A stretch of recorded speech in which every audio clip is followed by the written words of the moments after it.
ملک بھر کی طرح پشاور میں بھی آج ماؤں کا عالمی دن منایا جا رہا ہے۔ اس دن کے منانے کا مقصد ماں سے والہانہ اور بے لوث محبت کا اظہار اور اس بات کا اعتراف کرنا ہے کہ اس عظیم رشتے کا کوئی نعم البدل نہیں۔ مزید بتا رہے ہیں پشاور سے بول نیوز کے نمائندے نواب شیر۔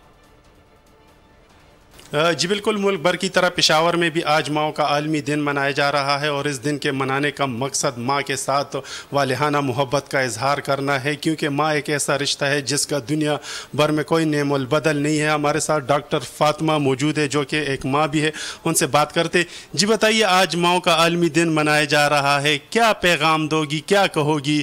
کیونکہ اس دن جو ہے وہ ماں سے محبت کا اظہار کیا جاتا ہے اور ماں ایک ایسا رشتہ ہے جس کا کوئی نعم البدل نہیں ہے۔ السلام علیکم، میرا نام ڈاکٹر فاطمہ ہے اور میں الخدمت ہاسپٹل میں ایز اے کنسلٹنٹ گائنیکالوجسٹ کام کرتی ہوں۔